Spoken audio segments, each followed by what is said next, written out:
দিল্লির দূষণ ঠেকাতে কেন্দ্রের কাছে কৃত্রিম বৃষ্টিপাতের অনুমতি চাইল আম আদমি পার্টির সরকার। পরিস্থিতি ক্রমশই হাতের বাইরে চলে যাচ্ছে।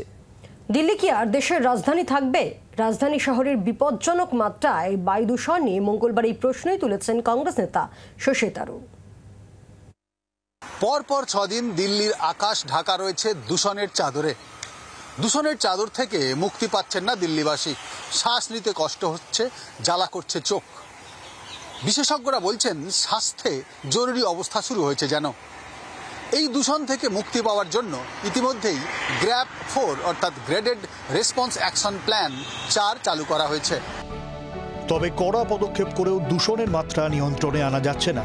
এই পরিস্থিতিতে কৃত্রিম বৃষ্টি একমাত্র দেশের রাজধানীকে দূষণ থেকে রক্ষা করতে পারবে বলে দাবি করলেন দিল্লির পরিবেশ মন্ত্রী গোপাল রায়। এই নিয়ে প্রধানমন্ত্রী নরেন্দ্র মোদীর হস্তক্ষেপ দাবি করে মঙ্গলবার চিঠি দেন তিনি।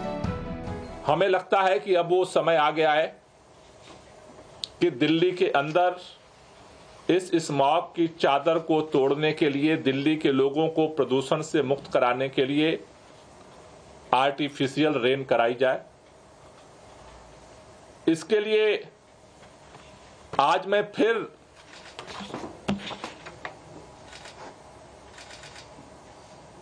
भारतीय जनता पार्टी की केंद्र सरकार में पर्यावरण मंत्री माननीय भूपेंद्र यादव जी को चिट्ठी लिख रहा हूं।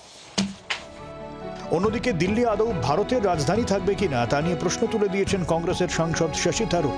এক্স হ্যান্ডেলে তার পোস্ট, বিশ্বের দূষিততম শহর দিল্লি, দ্বিতীয় দূষিত ঢাকার থেকেও 5 গুণ দূষণ রাজধানীতে। নভেম্বর থেকে জানুয়ারি এ শহর যেখানে বাসযোগ্যই থাকে না, আদৌ এ শহর রাজধানী থাকবে? মঙ্গলবার অতি ভয়ানক দিল্লির বাতাস। ক্ষতির হিসেব ধরলে একজনের 49টি সিগারেট খাওয়ার সমান। উদ্বিগ্ন কেন্দ্রীয় স্বাস্থ্য মন্ত্রক সমস্ত রাজ্যের মুখ্য সচিবদের চিঠি দিয়েছে। দূষণ মোকাবিলায় সব রাজ্যকে উদ্যোগী হওয়ার নির্দেশিকা জারি করা হয়েছে, কিন্তু সমস্যা তাতে মিটছে কই? এরপর কি পরিস্থিতি কি তা নিয়ে উঠছে প্রশ্ন।